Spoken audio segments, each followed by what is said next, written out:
aqui de uma experiência que eu tive na UTI. Quando aconteceu isso comigo, foi num dia que eu passei mal, senti muita falta de ar. Na época não existia esse negócio de pandemia, não. Eu cheguei com... Os médicos falaram que eu tinha... como que fala? Pneumonia. Uma pneumonia muito forte. E aí eu só lembro que eu cheguei no hospital e com muita falta de ar, e depois que eu tomei um remédio que a médica passou para mim, eu lembro que eu só olhei pro alto e falei, vou desmaiar. E eu não sentia mais nada. A única coisa que eu sentia era o desespero. E aí eu já me vi fora do corpo, olhando para todos os médicos e tentando falar. Eu tô com falta de ar, me solta.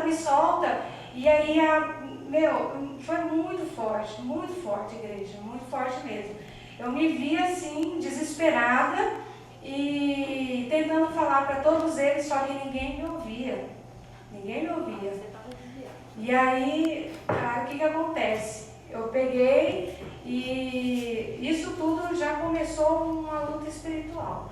Para quem não acredita na salvação, para quem não acredita no céu, para quem acredita no céu e evita falar do inferno, eu acredito que era melhor a gente lembrar mais que existe inferno do que o céu. Porque o céu todo mundo sabe que existe, mas o inferno, as pessoas elas até aceitam, mas evitam comentar. Então, nessa época que eu fui para a UTI, eu tive uma experiência assim, muito, muito forte. Depois de toda essa situação que eu passei, tentando falar para todos que eu não conseguia respirar, eu entrei em coma, só que eu não sabia. Ali a minha vida já mudou. Por quê? Porque eu já comecei a ver do lado espiritual. Quando eu me vi assim, já deitada e me vendo assim na cama de hospital, tudo já começou dali. E aí eu acho que eu comecei a pedir a Deus para me mostrar o que estava acontecendo, porque eu só lembrava até aquele momento em que eu passei muita falta de ar. Depois eu já vi um homem de branco, né, do meu lado, e falava para mim que precisava me levar para um lugar, só que ele não falava pela boca, ele falava na mente. E aí eu já me vi em cima do hospital. Me vi em cima do hospital e via o nome do hospital. E aí em seguida eu falava para ele assim, eu queria ver um familiar meu, porque pessoal, a gente lembra da família da gente. Na hora a gente lembra. Enquanto está ali na UTI, você lembra. Por isso que é importante a oração, quando as pessoas vão para a UTI, não só na UTI, mas a importância da gente estar orando pelo pessoal de lá. Porque vocês não sabem a guerra espiritual que é uma pessoa entrar em coma. Vocês não imaginam. Eu espero que vocês nunca passem por isso. Porque eu não falo para, assim, eu não desejo para ninguém o que eu passei. E aí o que acontece? Quando eu falei que eu precisava ver um familiar meu, eu lembro que esse homem de branco me levava até a porta da casa da minha irmã. E eu falava assim, eu quero entrar. E ele falava na minha mente, não, é só até aqui. E eu tentava falar com meus parentes e ao mesmo tempo via meus filhos orando. E aí eu lembro que eu apaguei e já estava na igreja. E eu já estava me sentindo, eu já estava sem roupa, mas no fundo da igreja, esperando algum obreiro, algum pastor aparecer para me dar uma roupa. E aí naquele momento, as luzes se apagaram e eu me senti muito sozinha. Muito sozinha. Quando a luz da igreja acendeu, eu lembro que eu entrei numa salinha que só entrava pastor e obreiros. Quando eu entrei nessa salinha, posso contar no tapete? A parte aí quando eu fui entrando, aí quando eu me vi, acordei, já estava na maca, e já estava com um lençol branco. E eu lembro que eu me abraçava e falava, ai Senhor, graças a Deus que eu estou com uma roupa, né? E aí eu ia entrando naquela salinha, eu olhava para o tapete, da onde eu estava entrando, da salinha, era um tapete com coração e uma cruz. E aí quando eu entrei nessa salinha, já era o hospital de Cotia. E aí eles me levaram.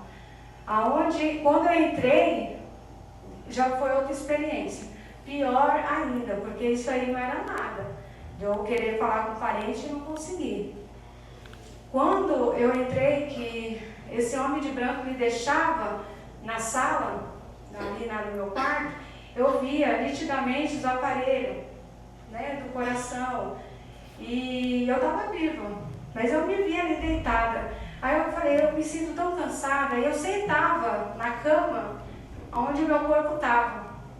Sentava e falava, será que vai doer? Aí eu sentei e falei para Deus que eu queria sair dali, porque o hospital já tinha subido e descido e não tinha saído do hospital. Eu queria sair, porque eu já me sentia cansada. E aí é onde que, quando eu me deitei, veio uma voz muito feia, falando que a vontade dele era de arrancar meu coração. E nisso, eu estava afastada, eu era obreira. Eu estava afastada. É importante falar isso, porque às vezes a gente não percebe o mal que a gente faz para a gente mesmo se afastando de Deus. Deus, Ele fez eu passar por aquilo, eu mesma. Eu precisava daquela experiência para acordar, para tomar vergonha na cara. E aí essa voz muito feia, eu não consigo imitar essa voz, mas é uma voz muito feia, pior do que terror. É muito pior. E essa voz gritava falando que queria arrancar meu coração fora, que ele tinha ódio de mim. E eu só fechei meus olhos e falei, Senhor, me dá mais uma oportunidade, porque se eu sair desse hospital, eu vou fazer a sua obra e vou falar para as pessoas que existe céu, mas também existe inferno. E é nítido. Quem não acredita, eu tenho pena, porque uma hora todo mundo vai passar pelo vale da sombra da morte. E aqueles que não tiver com a sua fé fixada aqui no altar, talvez não tenha nem a sabedoria de pedir mais uma chance. Fala por que você está nessa igreja. E aí, quando eu falei para Deus que eu queria outra chance, eu lembro que eu acordei e vi meu pai, filha, eu não conseguia nem falar, não tinha nem voz para falar. E aí ele falou assim, nossa, o que aconteceu? E eu, assim, sem saber o que falar, eu só falava assim, eles vão me pegar. Eu não tinha voz, porque nesse tempo aí, eu pensei que era um dia que eu estava tendo essa experiência. E eu já estava em coma 10 dias. Quando eu acordei, eu fiquei sabendo que eu estava em coma há 10 dias. E isso tudo que eu passei parecia uma meia hora, um dia para estourando. Não parecia ser tantos dias. E aí, quando eu acordei, eu ficava me recordando, mas o coração, isso era 12 anos atrás.